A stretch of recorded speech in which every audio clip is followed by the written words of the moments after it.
Hello, everyone. This is Dr. Durell Cooper, and we're back with another special episode of this podcast for the DC Collaborative. I'm so excited today to be joined by Jenifer Moore. I'll be talking with Jenifer about her experience working with the Wells Collective, as well as her collaboration with DC Collaborative. Jenifer, just to get started, could you tell us a little bit about your background? Sure. Well, first, thank you for having me. I will tell you that anyone who knows me knows that I'm a teacher at heart. And so my background is that I actually started out as an early childhood teacher in DC. I taught special education. I taught pre-K, specifically the Head Start program in DC. And then I moved into leadership. And so my love is really around teaching and learning and especially teaching educators how to be great teachers. I moved into the independent school world, which is how I found, feels like my soulmates, the ladies of the Wells Collective. And I can say a little more about that. We actually were all diversity practitioners in independent schools when we met. And the way that we met, we were all go to similar conferences and similar meetings as diversity practitioners. And we started to connect and meet with each other to exchange ideas, and we formed this support system. The ladies and I actually started making plans to meet over brunch. And brunch became a lifeline for me, as well as the other ladies in Wells Collective. We realized that we were navigating these spaces, independent schools in particular, that weren't created initially not for women and definitely not for Black people. And so we really needed to collaborate. We needed to have brainstorming sessions. And mostly, I know I needed to be affirmed. Like things would happen, or I would notice things and try to intervene for children. And I needed to be affirmed of like, hey, this happened. Am I crazy? What would you do? Have you experienced this at our school? And so that is how the Wells Collective was formed. We were a support system for each other. And then we realized that other Black women needed a similar support system. And we also moved into a consulting and training space. Wow, that's such a beautiful origin story. And, we kind of share some similarities. I was also an educator as well. I often tell people I'm a recovering middle school drama teacher because that is still very much so close to, what I do. And I feel like it informs a lot of the work that I still do today. And then, like, the story of how the Wells Collective came to be such a beautiful story of community and connection, like, because I actually didn't know. And so, um, so how did it evolve from these, sort of like brunch time conversations and meetups to now we have our first client? Like, what was that sort of bridge like, and how did you navigate that interesting, relationship going from, more relational and friends to now we're also business partners? Yeah, that's a great question. It's interesting because we always had this heart for how could we give other Black women this community space. And we started to see that it was needed, like the same way that I needed that lifeline and the other ladies, Kalia, Nikayla, Talia Titus needed that lifeline. Shari, we realized that when we were meeting with other women, they were like, oh my gosh, thank you. You're speaking my language. And one of the things that happened was going to a conference and receiving some great information, but realizing that there's a perspective missing from this conference. And it was the perspective of Black women. Often, when we went to these conferences, people of color's voices were being centered, and it was often men of color. We saw a lot of people, but we did not see enough Black women. And we felt like this was so important because we're navigating the world. And so we're having this unique experience, often with this intersection of both race and gender, right? Happening at the exact same time. And so we have a perspective to offer. And so that is sort of how it started, where we were like, let's build this conference. Like, let's build this conference for Black women. Well, then 2020 happened. and the pandemic and all of the racial uprisings. And we were actually creating like some just basic one-on-one sessions for an organization that needed some work. And they knew us as practitioners. And we put together these basic one-on-one sessions, mostly around vocabulary, um, navigating curriculum in your schools, being allies and hiring, right? Hiring for diversity and equity. And that's what a lot of organizations wanted at the time. And that's what all of us had a lot of experience doing at our schools and in our roles. And so after we put that, it was sort of a summer workshop. We presented at that summer workshop for this organization. We started to receive a lot of requests from schools, from organizations to come out to, well, at that time, a lot of things were virtual, to work with their schools and to train their folks. And of course, because of everything that was being televised, right? It wasn't like racism was new at that time, but because people were paying attention and we could see what was happening on the news, schools really were more excited and more willing to invest in that kind of learning. And so that is how we moved from community and friends into a company. But with this driving passion around, we want to create spaces that are going to be better and affirm Black girls and Black women. And so that's sort of the foundation of what we do, because we feel like when we do that, we're serving everyone, right? Everyone is actually benefiting when we're centering the needs and the perspective of Black girls and Black women. Oh, and if you had to describe the Wells Collective's approach to a project, or to its client approach or its philosophy, what would you say that is? That's a great question. Um, we take our name from the great Ida B. Wells. And if you know anything about Ida B. Wells, you think about, I know initially I think about the courage that it took for her to be doing and speaking out and informing people about lynching during the times that she was during the time when she was doing it. And so we think about how as a company, right, we take this truth telling approach that is centered in love. You know, one of the things that when we think about being Black women and some of the things that Black women experience and face, I think about Dr. Gay, most recently from Harvard last week. We're often held to different expectations. We're often made the enemy of the state, and still Black women remain so committed to justice and so full of love. And so, like, one bigger part of our approach is like truth with love. Um, yeah, I think that that kind of sums up how we approach our work. That's such a great inspiration to kind of to pull from. Uh, so kind of thinking about the current landscape that we're in now, and really the pushback that we're seeing from nonprofits to corporations to, academia against like diversity, equity, and inclusion.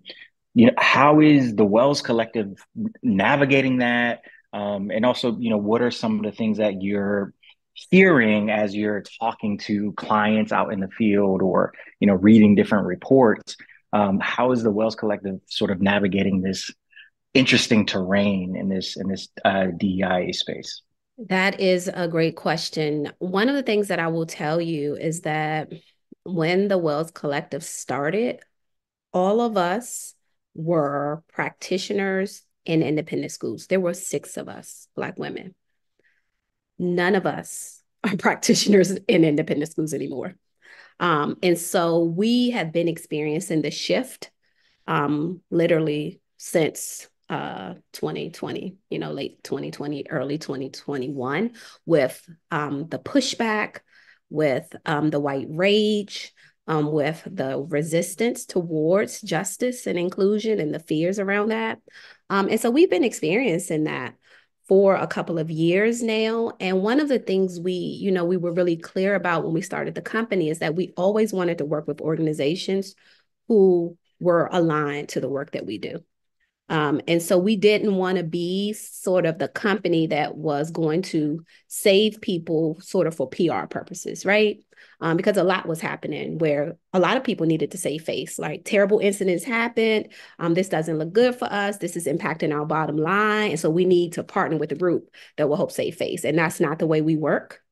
Right now, we can't control what organizations do, but we are looking for a commitment, and we're looking for people who are going to be taking good care of children, of girls, of Black women when we decide who we're going to work with. And so that's something that we've always done, and I know that that comes at a cost. And there's a lot of privilege in saying that, because we also have full-time jobs in addition to our company.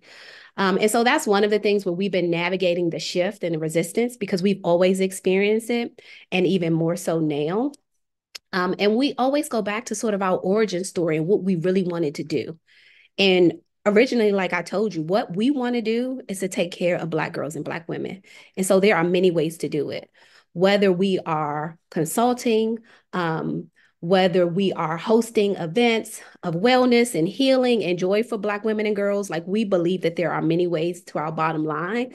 And so we decided early on that we weren't going to put everything in this basket of consulting and I mean, of course, that's where the money comes in, right? But also this idea that we know we know that there has to be another way out outside of telling people how to do the right thing, when we are working against a large system of injustice.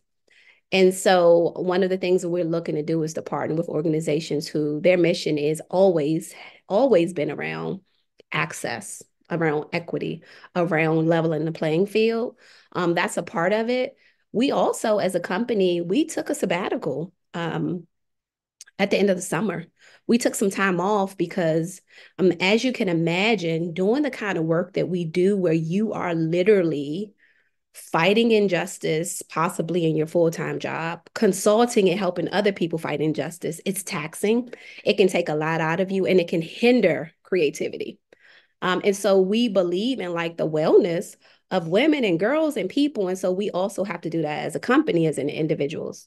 And so we took some time off to rest, to create joy, and to really think about the identity of our organization, and to make sure that we stay in alignment to this goal of affirming Black girls and Black women. Oh, I'm so thankful that you brought up rest, because rest is an act of resistance in this world. Joy is an act of resistance in this world.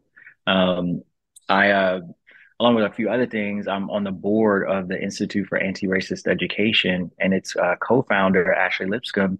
Initially it was created uh, thinking about, okay, how do we reimagine what education can be, in a system that is free of the oppression and all the systemic injustices that have been put on Black and Brown children within those spaces. That's where it started. Now the work is really looking at it more largely in a macro sense and going, well, we can't just reimagine education. We also have to reimagine uh, prisons. We also have to reimagine nonprofits. We Mm-hmm. also have to reimagine government, because unfortunately, oppression is not isolated in one of those spaces. It's all interconnected. And so I really appreciate you lifting up, the many ways in which this shows up in our daily lives as individuals, but then also how it's rippling out to other institutions and systems that also need to be interrogated, and in some systems abolished as well. Um, and so Yes. well, so in thinking about that, right? So now we have this partnership with the Wells Collective and DC Collaborative. What can participants look forward to coming out of this partnership between the two organizations? Yay, we are super excited about this partnership. We anytime we hear about people giving access to students, and especially the students who are furthest away from opportunities, with the arts, it is exciting. To me, it's exciting to us as a company. When I think about us as the owners of this company, we have everyone from school psychologists to we were all educators, but we all have these specialties, right? I'm an early childhood person. Um, My sister Kalia, who you'll speak to as well, has an arts and dance background, but also school counselor.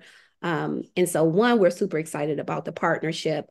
I think one of the things to look forward to is we truly believe that when we start to go into communities and offer up our talents and services, we want like high quality services, of course, and we also have to be taking a look at ourselves and what we bring. And so I think participants should look forward to an opportunity to really reflect on their art form, as well as how that intersects with their own identity, right? Because the more that we are aware of who we are and how we show up in spaces, the parts of ourselves that we don't even think about, or we don't have to think about when we show in spaces, that matters. And whether we know it or not, that matters to the participants. And then super excited about diving into what are schools looking for. I'm a school leader, right? And I collaborate with a lot of different groups. And what are school leaders looking for when we talk about bringing in arts and intersecting it with access and anti-racism and culturally responsiveness? And so we have a lot of goodies and a lot of opportunities for participants to dive in and do some practice in building out the work that they do and taking a look at how do we up it to incorporate things like diversity, action, justice, and identity, even for our youngest learners. And so we're excited about that. We're excited about creating this learning space with the diversity of the participants, because those are the best spaces, right? We put together content, we put together a pretty great and robust slide deck, but it's nothing like the learning space that's being created when we bring together these diverse learners and experts in their own fields. And so it's going to be great. We sort of set the stage with the norms and the things that I talked about, right? Centering truth, centering love, and really being curious. And so we usually get great feedback, not about like, oh, you guys are so great, but like the experience that participants are going to have and some excitement to be innovative and to be courageous. Well, Jennifer, this all sounds really exciting. I know Allery and the DC Collaborative community is all really excited as well to be in this partnership with the Wells Collective, and I'm excited personally too to be able to be a worthy witness of the work that Wells Collective will be doing over the next few weeks and months. And so I just want to say thank you again for your time. And yes, it is an honor to be in partnership and hopefully right relationship with the work that you're doing at Wells Collective. So thank you so much.